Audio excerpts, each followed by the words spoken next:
3, 2, 1. Hi, I'm Dr. Joseph Jimenez. I'm one of the physicians and co-founders of Performance Spine and Sports Medicine. Today, I want to talk about lazy butt syndrome. But before we get into my presentation, I just want to show you the overall picture and flow of the presentation. I want to talk about lazy butt syndrome, how to cure it, but with the specific purpose of having a healthy back.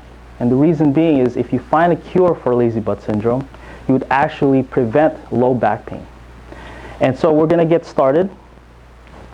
Lazy butt syndrome is not a physician's term, it's more of a layman's term. I hear it mostly with personal trainers and athletic trainers to describe a very specific thing that goes on in the body.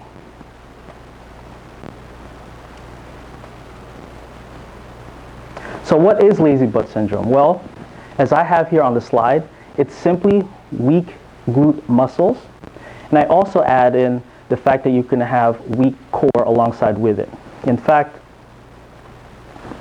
it's so common that you'll find both to have a patient or an athlete to have both lazy butt syndrome where it has a weak buttock muscles as well as weak core muscles.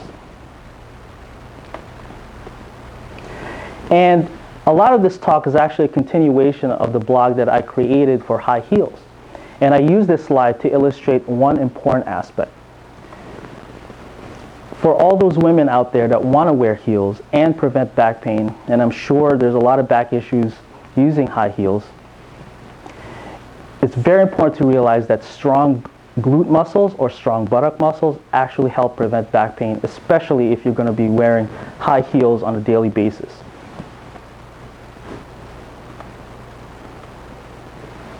As this diagram illustrates, the one thing that I want to focus on as it relates to the talk is what heels actually do to your body.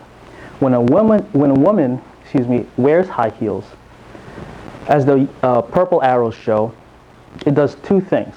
First thing, it actually accentuates the buttocks, so it curves it out much more to the backside. As a consequence, the second thing that happens is it tends to curve the hip inward. And that's very important because what happens is in this position, the hip becomes tight in the front and the buttock becomes weak on the backside if your hip is in this orientation. And high heels promote this exact positioning. So because of that, you need to fight this urge for the high heels to do this exact thing to the hips. There are other things that happen. Of course, the chest becomes more prominent, knees are bent forward. Okay, so that's also another important concept, but I want to focus mainly at the hips and buttock area. So step one, you need to stretch the hip. I told you that high heels tend to curve the hip a certain way. And in order to counterbalance this, you want to stretch the hip. And here are some very important exercises. There's the side-lying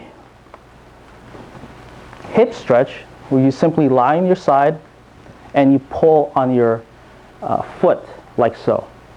And I'd love to have this stretch be done on and hold that position for about 5 seconds. So if you can count 1 Mississippi, 2 Mississippi, 3, and so on, for at least 10 reps or so. Another very important hip stretch is this position. It's a kneeling forward hip stretch. And you need something to basically cushion your knee while you're actually standing over it. And you're going to simply thrust your body forward and hold that stretch for, again, 5 Mississippis for about 10 reps. The next thing that's very important is to learn how to brace. And for physicians and therapists, we've found out that bracing on a daily basis actually prevents back pain, especially if you've had back pain in the past. And so I have a picture here of a simple position on your back to practice bracing. And bracing is very important. And really what I want to emphasize is the first step is when you lie down, flatten your back, and you're going to perform a Kegel. That is, contract the pelvic muscles such that you are trying to hold your urine. Okay, so it's that kind of maneuver that you want to hold. In addition to that, I want you to contract your abdominals. Kind of pretend you're bracing your abdominals as if a bowling ball is about to fall on this young lady right now. So as she's lying there, picture yourself lying there as well. And imagine I take a heavy bowling ball and I drop it down to your abdomen. What do you tend to do? Just as a reflex response, you're going to hold your abdominals very tight to brace your abdomen. And I want you to hold that position for, again, a count of 5 Mississippis. If you can master this technique along with Kegel exercises, you'll absolutely prevent back pain based on some of the recent studies that we've shown in the last few years. And then finally, step 3 to having a healthy back and preventing back injury is to have a buttock exercise program. And in this talk, I'm going to introduce a very basic glute medius program, glute maximus program to strengthen your buttocks. So the first thing is the one-legged squat. And there's many variations of this. In this picture, I have one of the legs pretty much propped up on the bench, and I want you to squat down in a very controlled posture.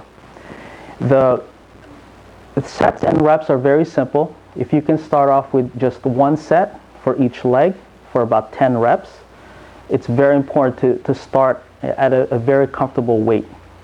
It's preferable if you had a trainer or a therapist guide you through the specific movement to make sure you're not doing it too fast or putting yourself in danger. It's also important to note that before you start any exercise program, please consult your physician, and preferably the physicians at PSSM as well as our therapists. The other very important basic exercise to master is the reverse step up. And there's many different ways to do this. I have the picture here on a bench, but you can obviously start on a flat surface or floor. And you're simply going to bend your hip forward and then go back to start position. It's very simple, but actually it's very difficult to master. And again, one set of 10 reps is all you need to start.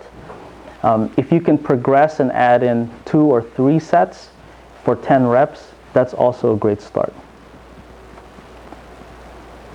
And finally, lunges. The beginner program wouldn't be perfect without having some sort of lunge exercise. And many women are familiar with this exercise. You don't need, to begin with, you don't need dumbbells to start. You can have no weight whatsoever, and you're going to simply step forward, and you're lunging forward. And that's the main crux of this particular exercise. There are other variations. This is a step up where one of your legs is stepping forward and the other leg is stepped down, and you're simply going to step the lower leg up into a 90-degree position. 90 degrees meaning the knee in relation to your upper body. So these are some of the basic exercises you can do. Honestly, with minimal equipment, if you have some of these equipment such as a dumbbell or a raised platform, the same height as a regular step, you can use. If you have steps in your basement, you can do this exercise there as well. And these are some of the things that we talk about in terms of the beginner buttock program or glute maximus program. Overall, I want to progress toward a more advanced program, and that's what future talks are going to be about. And again, the goal here is to have a healthy back, and hopefully you've learned something. Increasing the strength in your glutes, stretching your hips, mastering the abdominal bracing, all help you have a healthy back, prevent back injury, and allow women out there to wear high heels effectively. Thank you.